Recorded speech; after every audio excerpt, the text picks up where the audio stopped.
Arca, Kansas, 13 laps to go. Or, I'm sorry, 14 laps to go. It'll be a 13-lap restart.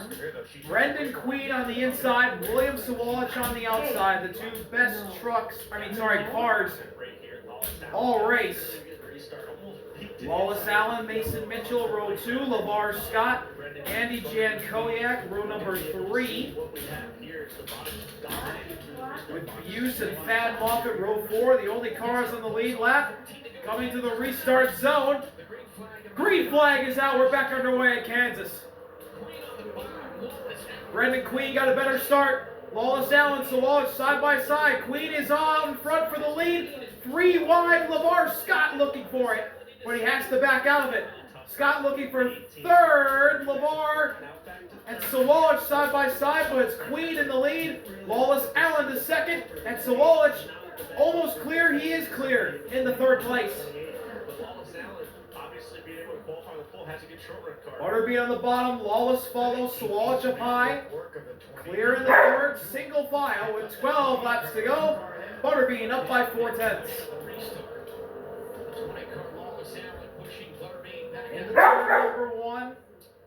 Butterbean on the bottom, now Lawless and Sawalich go up high while LeVar also goes to the bottom. As we head down the back, got a battle for 5th behind Thad and Mason Mitchell side by side. Mitchell up high, Thad on the bottom, and Thad's going to take 5th. We got a battle for 2nd. It's Sawalich and Lawless side by side as they cross the line for 11 laps to go. Butterbean running away with it. In the turn 1, Sawalich at the bottom, Allen in the middle. William Sawalich takes 2nd away from Lawless. And now he'll set his sights on the 28. He'll have 10 laps to make up a 2nd. Butterbean keeping a steady line on the bottom. Running good. 10 laps to go at Kansas.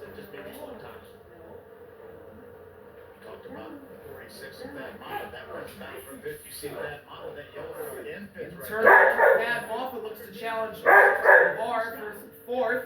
Thad on the bottom, LeVar up high. Thad is nearly clear, and he wrecks himself. He wasn't clear and put himself in the wall. Thad Moffitt riding the wall in turn 3. Heavy damage to the 46 safety clean Toyota, and that's a caution. Caution flag is out with 9 to go. And that changes everything as Thad Moffitt tried to make a big move. Thought he was clear of LeVar Scott. Came up in front of him and wrecked himself. Thad Moffitt punches the steering wheel in frustration. He is very much pissed off. He said clear, but He's trying to fire up his car.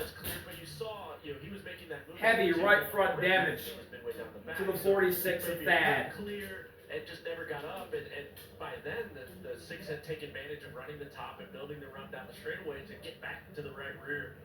It could have been just multitude of things that we'll have to take a look at. But obviously a lot of damage, not going to be able to drive. Here's a replay. Thad on the bottom, trying to take 4th away from LeVar. He's got a good run down the back. He's inching ahead, but LeVar's still on his quarter panel. Thad comes up, he's changing directions into the wall. So he was clear. I think probably got the call exit a corner, and the spotter probably predicted him to slide up of, hey, you got a quick hole or clear. But as the 6 is going to have momentum down the straightaway, you got to realize that if you're not going to take it, the 6 is on board with Thad Moffitt.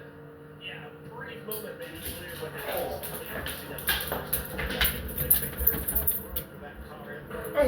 another big hit.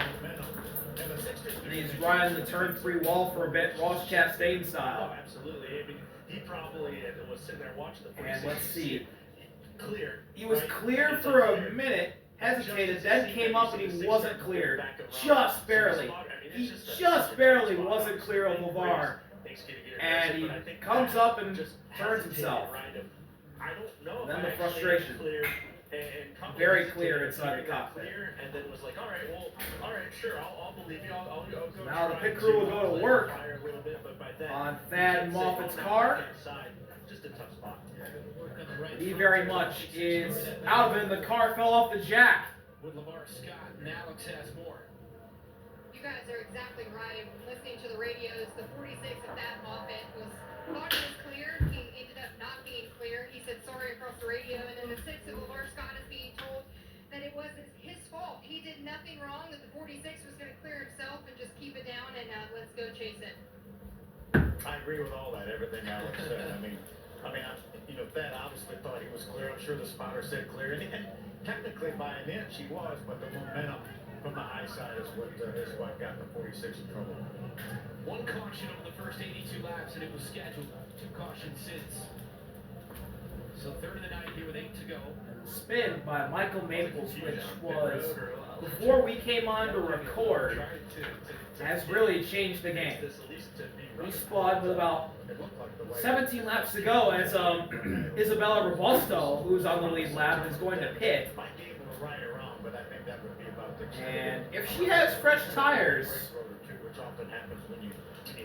she might be a player for this. One thing to note, though, with Isabel getting that waiver out, she actually didn't take tires, so she was going to have 14 or 10 maybe laps. Fresher tires here as you saw her come down pit road. She is going to get fresh tires, yeah. She is going to get fresh tires. She took the wave around to get back on the lead lap after the spin by Maples with 17 to go. And she wasn't allowed to take tires. Now here she is. And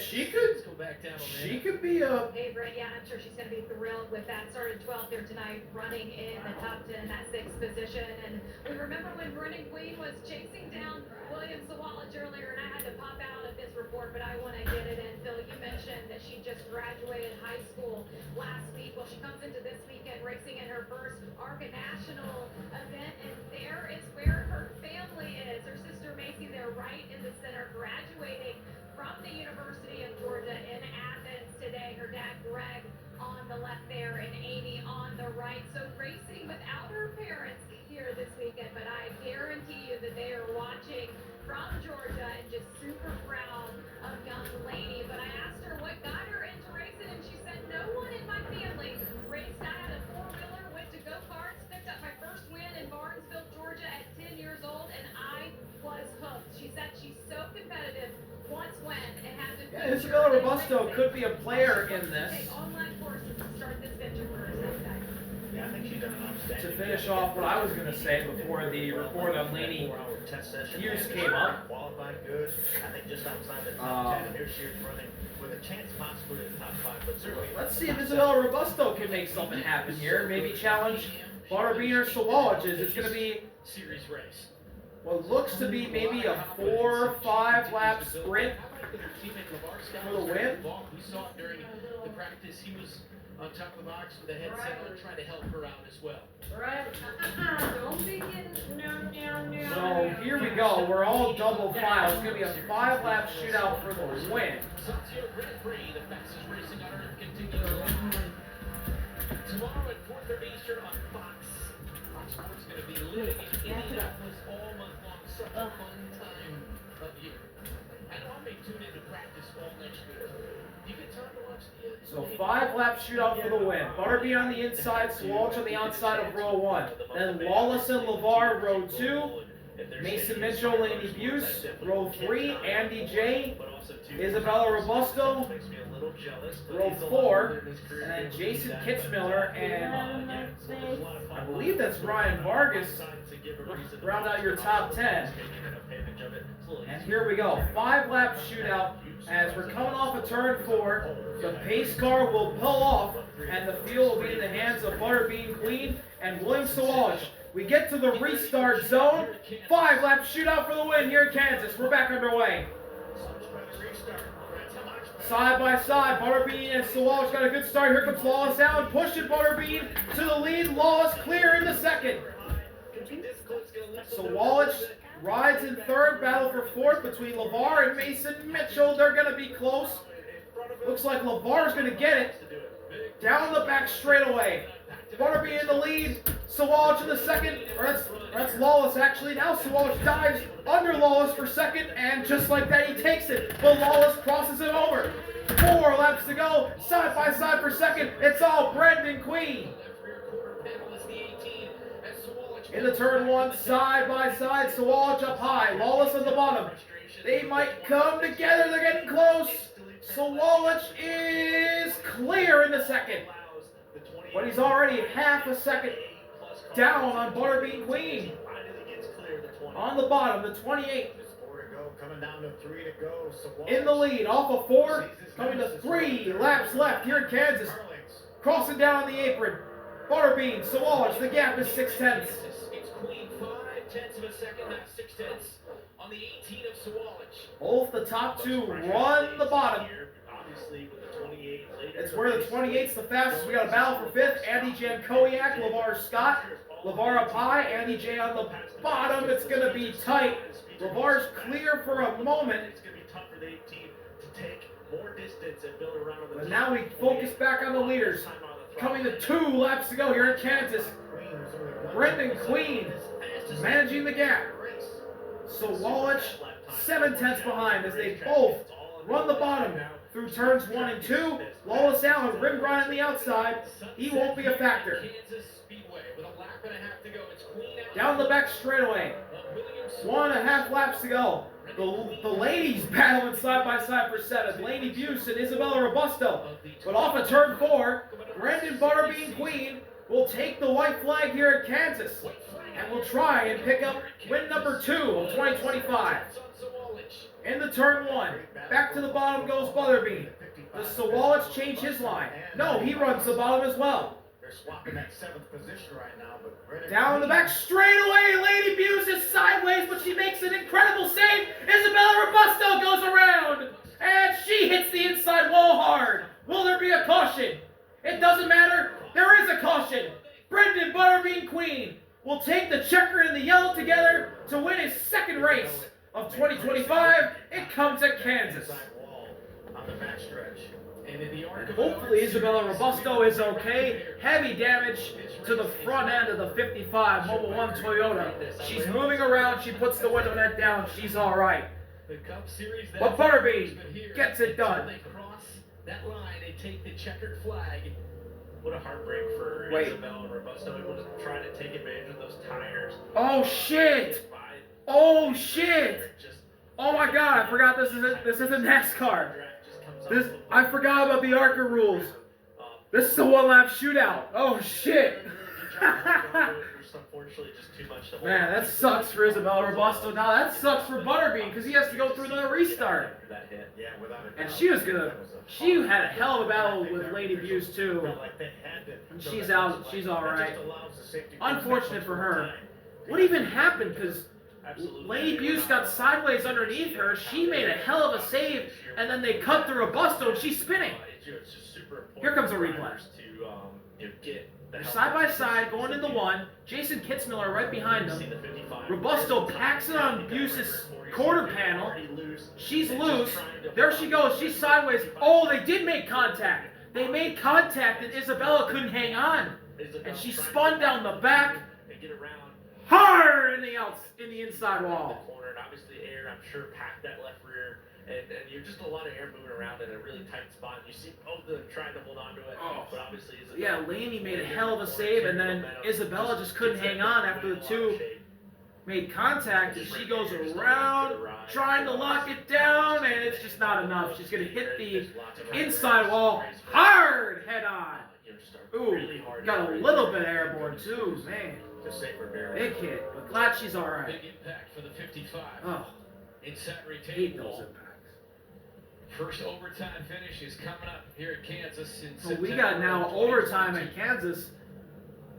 And Brendan Queen was so close. He was off of 4. He was off of turn 4 on board Jason Kitzmiller. Kitzmiller here, you just see, you can almost see the air, just as they're going past the 2 cars. You can see them just losing control, and then Isabella goes around. It just pulls that thing around. That's tough. Yeah, Ruji said no, not again. Yeah, you've seen this before, right? It's a full moon. It's a full moon Friday night. Pretty full, looks like. Sunflower State. This is the only way that this race can end, huh? Kansas City. On a picture-perfect night. So it's most likely going to come down to the top three here. Butterbean, Sawalich, and possibly Lawless Allen. And, let's see if whoever helps the AT, which is most likely going to be Mason Mitchell in fourth. Legend in the Arc of an Art series is on his pit box. A couple top fives this year already. Let's see Daytona and Talladega. what will happen here if the 18 can keep up with 28 for this one-lap shootout. Such a good pusher here late in the race on the restarts. Amanda has more. Yeah, I was talking to him about that win at Talladega ahead of tonight, and he said, you know, I get to come to a racetrack now, and I don't have to win for the first time, but this has become the standard. I want to win, guys. He started from pole here tonight, but he was just talking to his team about the restart that is coming here. He will be behind Brendan Queen yet again, as we've seen him help Brendan push that to a gap in the lead, but they told Lawless on this time, break away from behind Brendan quicker so you can have an opportunity here too. Yeah, Lawless can take it 3 wide if he wants to. He just needs to get a perfect start and take it 3 wide. He could wreck all 3 of them. He could. And give this thing to LeVar Scott or Andy J. Koyak. Or he could ride in line, push the 28 to the win, and maybe get second out of this. I don't know. Are we going to go green this time? We're off of 4. Pace car lights as he crosses the start-finish line. Pace car's lights are off. We're going green this time. So Butterbean's got Lawless as a pusher on the bottom, and Sawalich will have Mason Mitchell. Andy J inside row 3, LeVar on the outside of row 3, Kitts Miller and Laney Buse, Spencer Gallagher, excuse me, and Ryan Vargas. That's your top 10. Daytona, Brendan Queen led the final 10 laps. Ride the Dinte 200 winner. Brent Cruz, he was really good there in Phoenix. Certainly was. One lap shootout there to get that real similar. Lawless Allen 2 weeks ago at Talladega. This is the 3rd race in the Arc of Menard series that has a 1-lap overtime finish. We got unlimited attempts at a 1-lap overtime finish. Green and white flag displayed at the same time. It's a 1-lap shootout. Will it be Butterbean? Will it be William Sawalich? Or could it be Lawless Allen, Mason Mitchell, or somebody else that'll steal it? Here we go, off of turn 4. Pace car will make the hard left turn. And Butterbean and Sawalich will go into the restart zone for what could be the final time tonight. It's just a restart line. Here we go. At the beginning of the restart zone. Overtime is underway. Butterbean got a good start. No push for either of the two. Here's Lawless side by side. Be for second behind Brendan Queen. Green and white flag. Brendan Queen's ahead. Side by side for second. Sawalich is clear. But Butterbean is way ahead. Mason Mitchell looking for 3rd on Lawless Allen. Down the back straightaway. Into turn 3. Butterbean to the bottom. Sawalich runs the high side. Coming off of turn number 4. Now Brendan Queen's got it. 2nd win of the year. It comes at Kansas. On a very anticlimactic finish. But nonetheless, win number 2 of the career and of 2025 for Butterbean. See y'all later. RB out. Peace.